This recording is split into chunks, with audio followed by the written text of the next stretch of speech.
bajo este contexto, dice el ingeniero Noel. Yo te formulo una pregunta. Bueno, ahí tenemos una pregunta del ingeniero Alejandro. Dice, ¿sería una buena opción para Venezuela desarrollar proyectos de GNL, ya que altos volúmenes de gas son quemados por no tener infraestructura para manejar el gas natural? Mira, es muy interesante, muchas gracias por la pregunta. Tuve la oportunidad de trabajar justamente en eso hace algunos años atrás con el proyecto Delta Caribe y con plataforma Deltana, dentro de las posibilidades de cuánto gas podría salir de allí, el tema de la infraestructura. Pero allí, en el caso de Venezuela, va más asociado a los desafíos de riesgo político, de riesgo de apoyo gubernamental. Obviamente, si quitamos estos elementos y dejemos estos factores de alto riesgo fuera, sí pudiera ser considerado, fue considerado en su momento una planta de liquefacción. Nosotros evaluamos, hicimos todas las corridas dependiendo del gas, donde se iba a conseguir los volúmenes necesarios para al menos desarrollar una planta de 5 millones eh, de capacidad de 5 millones de toneladas al año, un tren. Y mira, sí, hay la posibilidad. Venezuela tiene todas las características para desarrollar un proyecto de liquefacción. No lo ha hecho debido a ciertos puntos que hemos tocado en la parte de los desafíos, Ujú. los cuales han sido los riesgos políticos, el tema del apoyo gubernamental. Y no hay que desconsiderar un aspecto muy importante. Para un país petrolero es bastante, toma, el gas es bien difícil de desarrollar, porque tú tienes el foco de inversión siempre en el sector petrolero, en el sector petróleo.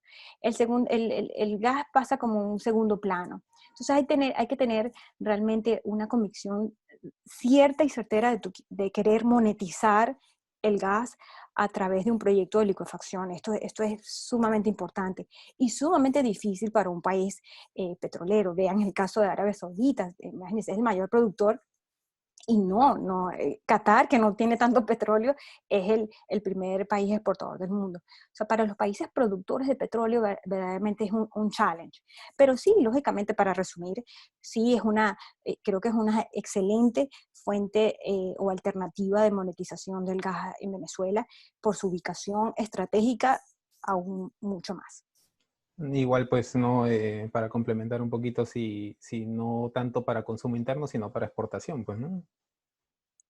Eh, bueno, eso fue una de las cosas que realmente, aprovechando aquí la participación allí, fue una piedra de tranca, porque siempre hay ese trade-off. Gas requiere mucha inversión Sí, claro. y mucha inversión en infraestructura para que el gas se lleve a las industrias, al sector eléctrico. Estas inversiones cuestan mucho. O sea, el tema del gas y su desarrollo en los países petroleros cuesta más porque no se toman decisiones para desarrollar infraestructura interna. Cuesta mucho tomar las decisiones porque cuestan mucho en términos de inversión y CAPEX. Entonces, un proyecto de inversión siempre tiene la tendencia a que no va a tener el impacto que se quiere en el mercado doméstico, porque prefieren que el mercado doméstico se desarrolle primero y luego, que es lógico que esa estructura se haga de esa manera. Tú importas, tú exportas el gas que ya no vas a inyectar o que tu mercado interno no lo requiera. No es el caso venezolano. Venezuela, yo recuerdo en sus buenos años, solo el 5% de la población del consumo doméstico tiene gas por tubería. Esto es muy bajo. O sea, requiere de una masificación. No es el caso de otros países. El gas en otros países como México, como Argentina, mismo Brasil, tiene unos desarrollos a nivel de gasoductos mucho mayores que en el caso de Venezuela. Tenemos ahí tres preguntas. Bueno, te formulo una por una. Una de ellas es de Noel, y voy a hacer un pequeño preámbulo, si me permite ahí, Noel. En el Perú había una controversia, ¿no? Porque, pues, como es de vuestro conocimiento, nosotros somos productores de GNL. Sin embargo, pues, se estaba viendo la opción de importar GNL, ¿no? De países vecinos, por ejemplo, por ahí Bolivia.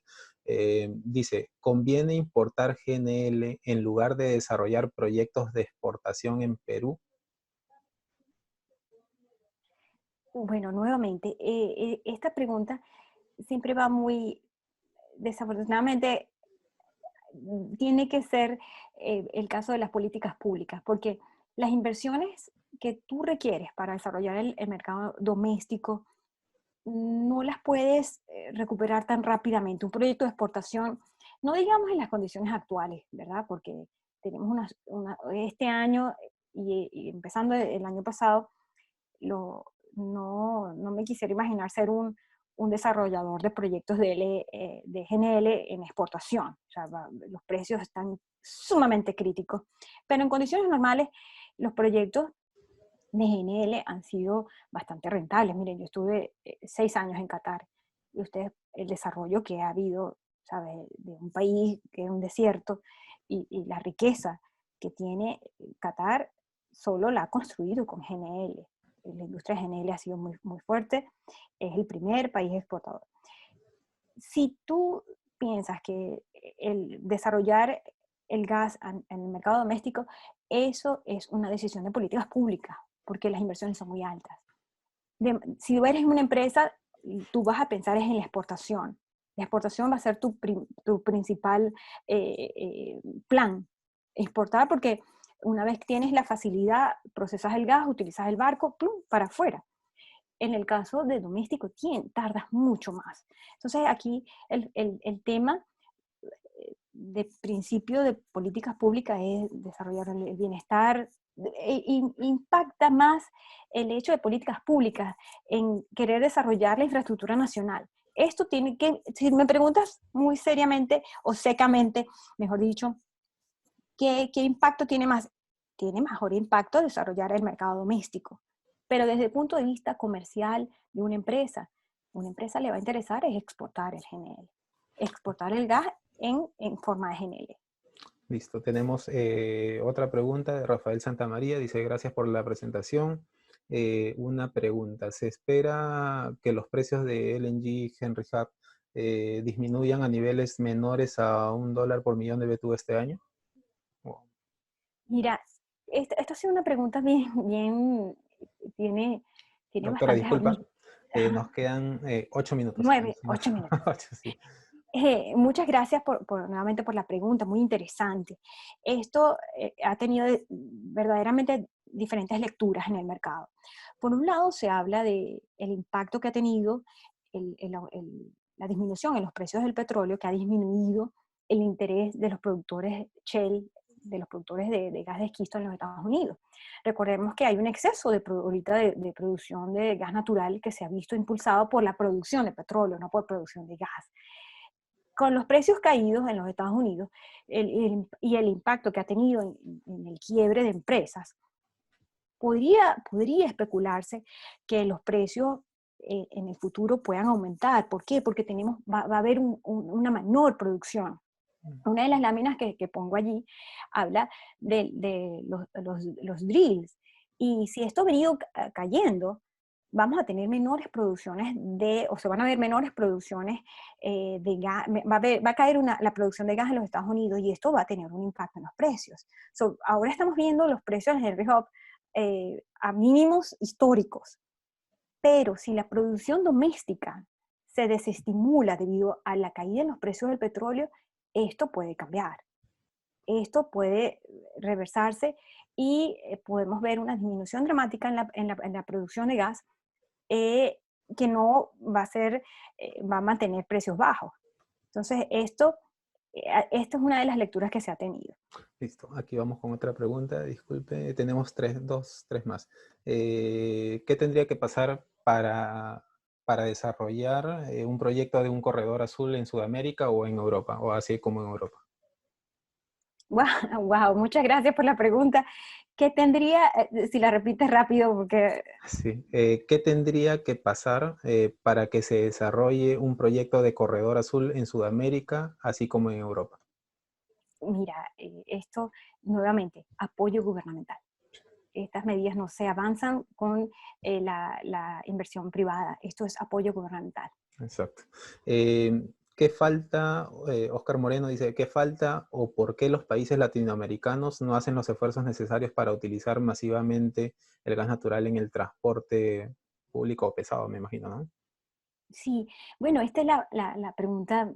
Muchas gracias por la pregunta. Es una de las interrogantes también que me hago. Mira, lo puedo afirmar, el impacto positivo que tiene y eficiente en el transporte público es muy notable. Realmente, mira, no lo sé. Y justamente ahora se hace un poco más complicado porque si los precios del petróleo bajan, la gasolina se vuelve más económica y nuevamente pierde el interés del gas en el transporte. Exacto. Listo. Y pues apoyo político también, nuevamente caemos en lo mismo, ¿cierto? También. José Valencia dice, buenos días, entiendo que el GNL está enfocado principalmente en el sector transporte. No. No necesariamente. El GNL, fíjense, el repunte que se ha visto gigante en Europa ha sido estimulado por el cambio de carbón a gas en la generación eléctrica. O sea, en Europa, el gran salto que vimos el año pasado ha sido por el uso del gas natural en el sector eléctrico. Perfecto. Otra pregunta, el GNL en el mercado nacional boliviano es expandido, llegando a los hogares. ¿Por qué en Perú aún se sigue negando el acceso a este recurso abundante a través de esta tecnología? Y se sigue teniendo una preferencia por el GLP importado, pues, ¿no? Importado, ahí dice exportado, pero importado sería, ¿no? Bueno, nuevamente, esto es un tema de políticas públicas, en lo que generalmente los precios regulados en la región son las acciones que decida. He leído en algunos casos el tema de Bolivia, ¿no? El tema de GNL no ha sido tan exitoso como se pensaba. Esto es nuevamente un tema de decisión de políticas públicas. Sí, ahí, bueno, hay una corrección y sí, te doy fe de eso. Dice, creo que Bolivia no produce GNL, no produce. Se produce GLP y hay redes de gas domiciliario en las principales ciudades del país para Huawei, dice. Bueno, esas serían las preguntas, ya creo que ya no hay más. Igual, pues, doctora, te agradezco muchísimo tu tiempo. Nos has nutrido de mucha información muy valiosa, la verdad. Agradezco pues la diferencia de horarios que tenemos, las obligaciones que hay con el trabajo, con la familia, pues no entendemos muy bien y te agradezco de parte de todos, creo yo. Pues ahí también tenemos tus contactos, reitero pues a todos visitar la página de GNL Global, muy buena tanto la web como los fanpage en LinkedIn, ¿cierto? En Instagram también creo que te encontramos. Visiten por favor, denle like, ¿no? Para que pues a ustedes les pueda llegar constantemente la información. Es una información, como se lo dije a Kena, muy profesional y muy buena. No sé, Kena, ¿algo para despedirte? Sí, nuevamente dar las gracias por todos los participantes, por las preguntas. Disculpen las dificultades técnicas. También creo que tenía mucho tiempo sin hablar en español, me quedaba sin aire. Sí. Me quedaba sin aire, pero disfruté mucho. Creo que si hay alguna pregunta que queda por fuera, ahí están mis contactos. Yo muy encantada de responder cualquier interrogante que tengan, información igual que tengan, que crean útil, que podamos publicar, también estamos a la orden.